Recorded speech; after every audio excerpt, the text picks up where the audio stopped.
முதல் சந்திப்பு. எபிசோட் 5. அவன் நினைவு அவளை விட்டு நீங்கவில்லை. ஒரு நாள் ஆர்த்தி திவ்யாவிற்கு போன் செய்து அழுதாள். திவ்யாவால் ஆர்த்தியின் அழுகுரலை கேட்க முடியாமல் போனை வைத்துவிட்டு ஆர்த்தியை பார்க்கச் சென்றாள்.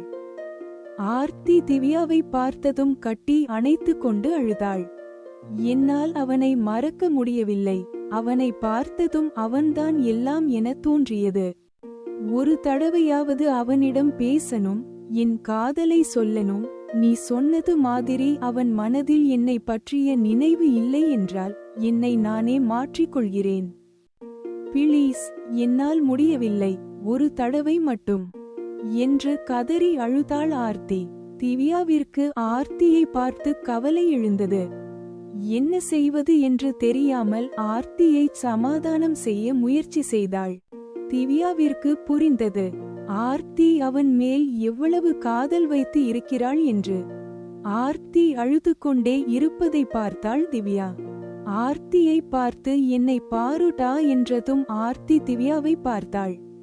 திவ்யா ஆர்த்தியிடம் கிளம்பு, நாளைக்கு அவனை பார்க்க செல்வோம் என்று திவ்யா சொன்னதும் ஆர்த்திக்கு என்ன சொல்வது என்று தெரியாமல் சந்தோஷத்தில் கண்ணீர் தானாக வந்தது ஆர்த்திக்கு. ஓய், ஆமா, உன்னை இப்படி காதலால் மாயம் செய்தவனை நானும் பார்க்க வேண்டும்.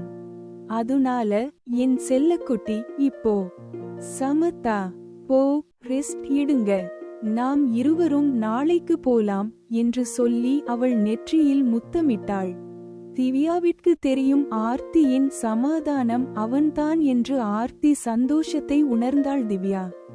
ஏய், அவன் போட்டோ இருந்தா எடுத்து தந்துட்டு போ என்று சொன்னதும் ஓடி சென்று லேப்டாப்பை திறந்து திவ்யாவிடம் அவன் பரிசு வாங்கும் வீடியோவை காட்டினாள் ஆர்த்தி. ஓகே, நீ அவனை பார்த்ததும் ரோமான்ஸ்க்கு சென்று விடாதே என்று சொன்னதுமே வெக்கத்தில் சிரித்து கொண்டே போ திவ்யா என்று திவ்யாவை செல்லமாக அடித்தாள் ஆர்த்தி. ஏய் பாருடா, அவனை சொன்னதும் என்ன அடிக்கிற? சரி சரி என திவ்யா ஆர்த்தியை கிண்டல் செய்தாள். திவ்யா ஆர்த்தியை பார்த்து 1 செகண்ட், நீ அவன் பெயரை கண்டு பிடிச்சேன்னு சொன்ன? அட லூசு, அது காம்படிஷன்ல பிரைஸ் வாங்கும் போதே தெரிஞ்சு இருக்குமே என்றாள் திவ்யா. ஆர்த்தியும் தலையில் அடித்து கொண்டு ஆமாம், ஆனால் அவனை பார்த்து கொண்டு இருந்தேன், அதுனால அதை நான் கவனிக்கவில்லை என்று ஆர்த்தி அசடு வழியே சிரித்தாள். ஆர்த்தியை கிண்டல் செய்து கொண்டே அவன் போட்டோவை திவ்யா தன் போனுக்கு ஷேர் செய்தாள்.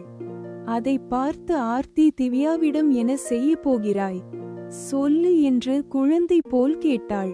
திவ்யாவும் அவளிடம் வெயிட், நாளைக்கு அவனை பார்க்க வேண்டுமா வேணாமா என்று சொல்லி அவளை அமைதியாகினாள்.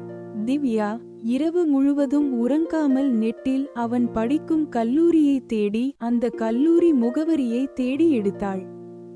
பின் தன் முகநூல் வழியாக அவன் பெயரை டைப் செய்து அவன் முகவரியை தேட முயற்சி செய்தாள். ஆனால் அவன் ஐடி ஒழுங்காக வரவில்லை.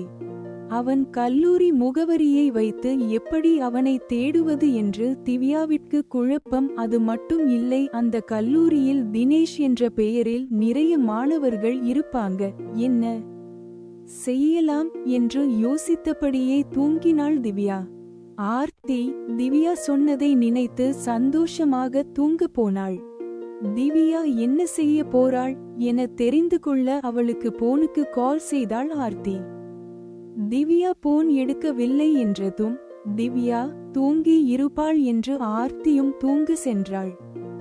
தூங்க போன ஆர்த்திக்கு தூக்கமே வரவில்லை. அவனை பார்த்ததும் என்ன பேச வேண்டும்? அவனுக்கு என்னை ஞாபகம் இருக்குமா? என்னை பார்த்தது ஞாபகம் இல்லை என்று சொன்னால் என் மனம் அதை எப்படி ஏற்றுக்கொள்ளும் என்று 1000 கேள்விகள் அவளுக்குள். தூக்கம் வந்ததும் வராதது போல் ஆர்த்தி தவித்தாள். இப்படியே அந்த இரவை கழித்தாள். அவர்கள் இருவரும் தினேஷ் இருக்கும் இடத்திற்கு சென்றார்களா? ஆர்த்தி தினேஷை சந்தித்தாளா? ஆர்த்தி தன் காதலை அவனிடம் சொன்னாளா என்று அடுத்த எபிசோட்ல பார்ப்போம். தொடரும். ஆர்த்தி மற்றும் தினேஷின் கதை உங்களுக்கு பிடித்திருந்தால் லைக் பண்ணுங்க. அடுத்த எபிசோட் மிஸ் பண்ணாமல் பார்க்க சப்ஸ்கிரைப் பண்ணி பெல் ஐகான் ஐ பிரஸ் பண்ணுங்க.